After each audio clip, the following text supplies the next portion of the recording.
Imagine the summer skies of 1281. On the horizon, hundreds of ship sails slowly emerge. The waters off Kyushu tremble under the weight of the largest force ever launched in the 13th century. On the decks, fully armed warriors stare at the islands they are about to conquer. They sail under the banner of Kublai Khan, the most powerful ruler in East Asia. Their goal is clear: erase the sovereignty of Japan from the map. But fate had other plans.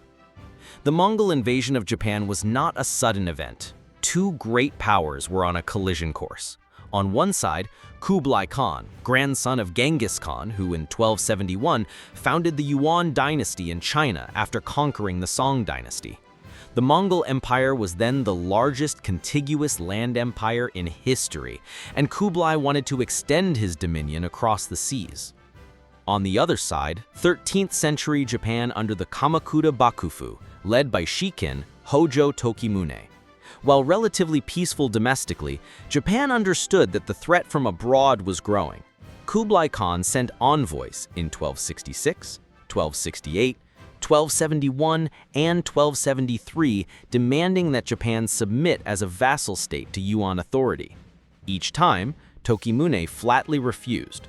For a Khan, such a rejection was an insult that had to be avenged. The first invasion of 1274, prelude to 1281. The first invasion in 1274, known as the Battle of Kōan, saw the Yuan Korean fleet land at Hakata Bay, Kyushu.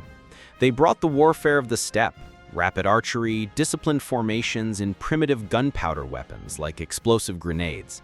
Japanese samurai, accustomed to one-on-one combat, were stunned by this massed, coordinated fighting style. However, the Mongol forces never managed to subdue Japan. After fierce clashes, a storm struck the fleet, forcing them to withdraw. For Kublai Khan, the failure of 1274 was merely a reason to deploy even greater strength. 7 years later, he ordered a colossal expedition, the second invasion we're about to explore. Preparing the second invasion of 1281, a massive military operation. The second invasion in 1281, known as the Kōan War, was the largest naval military operation of the pre-modern world. Kublai Khan divided his forces into two major fleets.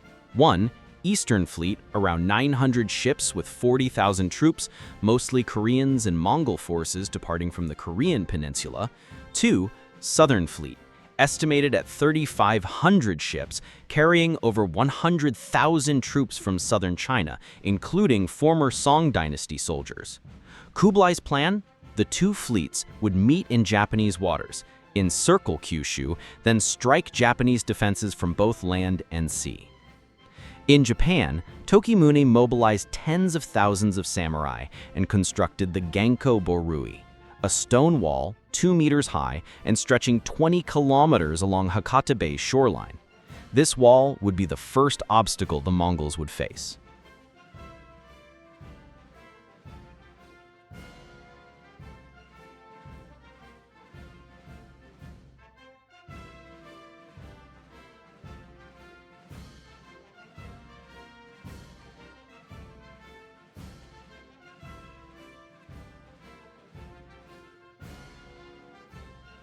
First contact, the battle at Hakata Bay.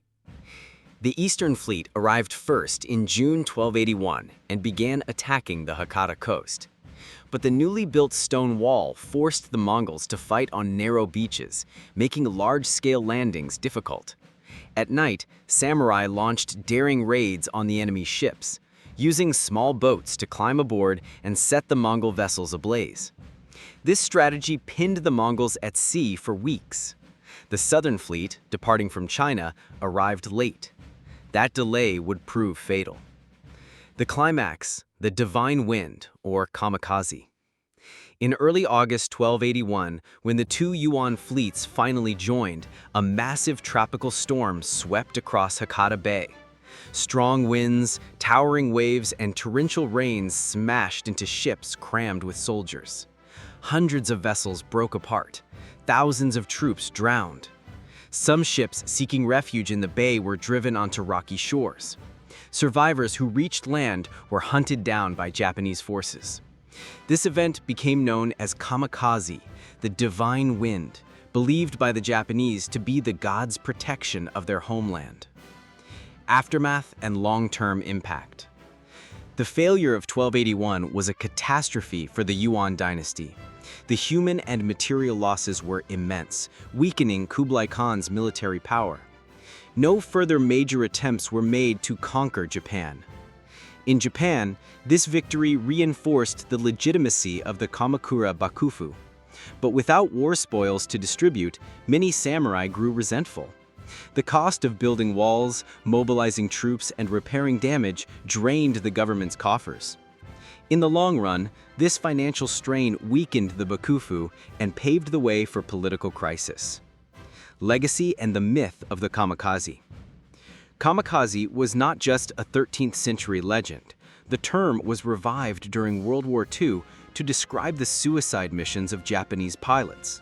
But for historians, the 1281 storm is seen as a combination of natural forces and effective Japanese military strategy.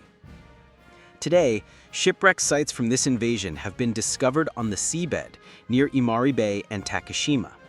They serve as tangible reminders that behind the myth of the divine wind lies a human story of ambition, courage, and destruction. The Mongol invasion of Japan in 1281 is where military history, geopolitics, and the forces of nature converge. A story that teaches us that in war, it's not only humans who decide the outcome, but also the skies above them. What do you think? Was the 1281 storm pure luck or divine intervention?